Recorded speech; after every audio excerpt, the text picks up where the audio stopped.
Ego युगों से मनुष्य स्वयं से परे, भौतिक कल्याण से परे कोई ऐसी चीज खोज रहा है जो कालातीत हो, जो समय का गुलाम ना हो, परिस्थितियां, विचार, भ्रष्टाचार जिसे छू ना पाए। क्योंकि जब मनुष्य का जन्म समाज में होता है तो उसे कभी न कभी इस बात का एहसास अवश्य होता है कि यहाँ सब कुछ नश्वर है,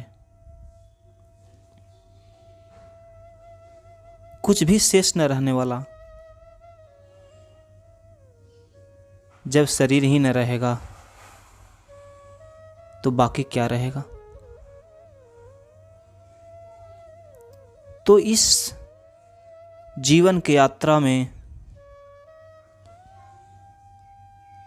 यह प्रश्न स्वाभाविक है कि आखिर यह सब क्या है। जीवन का कोई अर्थ भी है क्या। फिर उसकी नजर अपने आसपास, अपने समाज में चारों ओर क्रूरताओं, विद्रोहों, धर्म के विभाजन, विभिन्न विचारधाराओं और राष्ट्रीयता का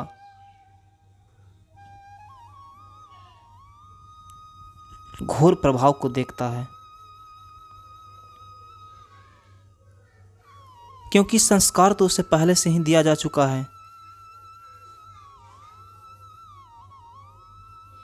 फिर वह पूछता है वह क्या करे। क्या है जीना, क्या है सत्य, और कैसे उसमें समाहित होगा जा सकता है।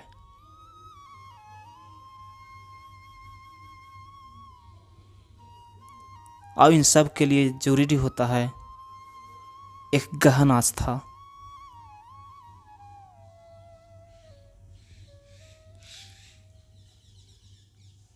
क्योंकि मनुष्य का आस्था, विश्वास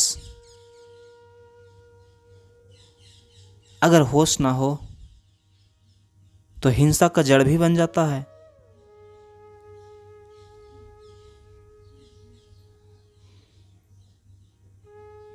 परंपराओं के अधीन हिंदू, मुसलमान, ईसाई जो कुछ भी हो,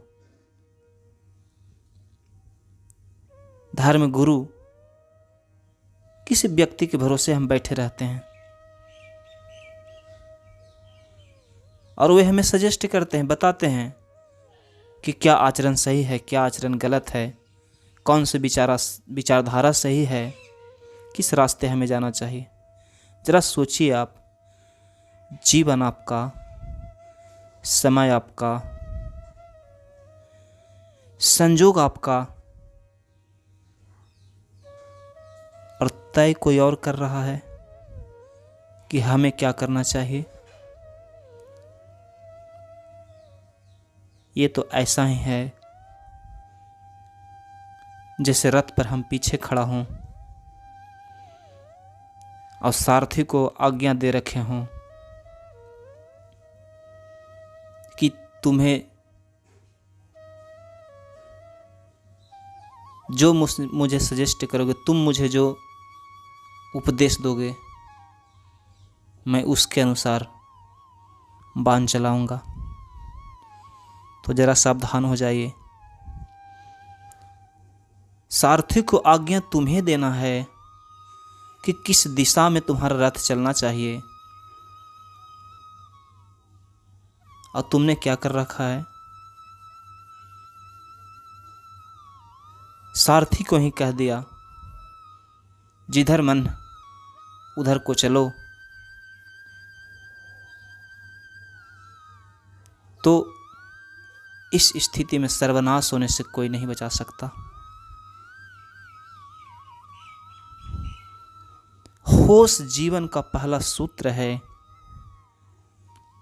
होश जीवन का वास्तविक अर्थ है। होश से यात्रा शुरू होता है, अध्यात्म की गहराईता होश से बढ़ता है।